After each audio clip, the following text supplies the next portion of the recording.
भारत में आतंकवादी घटनाएं करने और कराने का क्या अंजाम होता है, यह पूरे विश्व ने उरी की घटना के बाद देखा, जब हमारी सेना ने पाकिस्तान में घुसकर सर्जिकल स्ट्राइक की। पुलवामा के बाद देखा जब बालाकोट पर एयर स्ट्राइक की गई, और अब पहलगाम की घटना के बाद दुनिया देख रही है कि जब भारत ने पाकिस्तान के भीतर घुसकर मल्टीपल स्ट्राइक्स की। जिन भारत विरोधी और आतंकी संगठनों ने भारत माता के मस्तक पर हमला करके कई परिवारों के सिंदूर मिटाए थे, उन्हें भारतीय सेना ने ऑपरेशन सिंदूर के माध्यम से इंसाफ दिलाने का काम किया है, और इसके लिए आज सारा देश भारतीय सेनाओं का अभिनंदन कर रहा है। ऑपरेशन सिंदूर सिर्फ एक सैन्य कार्रवाई भर नहीं है, बल्कि भारत की राजनैतिक, सामाजिक और सामरिक इच्छा शक्ति का प्रतीक है। यह ऑपरेशन आतंकवाद के खिलाफ भारत की दृढ़ इच्छा शक्ति का और सैन्य शक्ति की क्षमता और संकल्प शक्ति का भी प्रदर्शन है। हमने दिखाया है भारत आतंकवाद के खिलाफ जब भी कोई कार्रवाई करेगा तो आतंकवादियों और उनके आकाओं के लिए सरहद पार की जमीन भी सुरक्षित नहीं रहेगी। भारतीय सेनाओं ने ऑपरेशन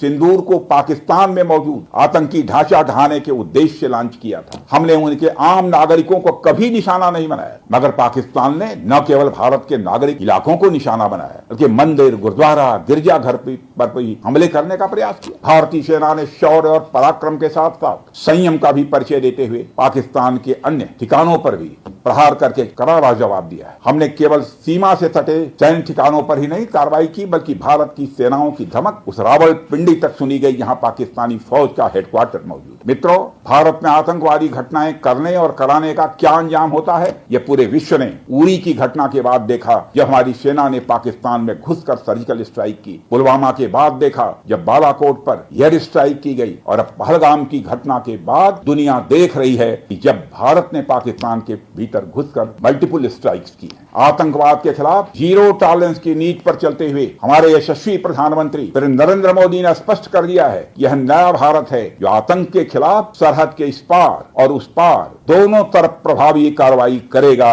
यह हमारे प्रधानमंत्री जी ने स्पष्ट रूप से यह संदेश दे दिया। मैं एक बार फिर से BrahMos integration and testing facility centre और इस प्रोजेक्ट में शामिल सभी स्टेक होल्डर्स को हार्दिक बधाई देता हूं। मैं साथ ही पीटीसी इंडस्ट्रीज लिमिटेड को भी उनके एम्बिशियस प्रोजेक्ट पर हृदय से बधाई देता हूं। इन तमाम प्रोजेक्ट्स की शुरुआत पर मैं लखनऊ और उत्तर प्रदेश की जनता को भी बधाई देता हूं, जो इस ऐतिहासिक पहल का हिस्सा बन रही है। अंत में मैं आप सभी का आभार प्रकट करते हुए अपनी बात को समाप्त करना चाहता हूं।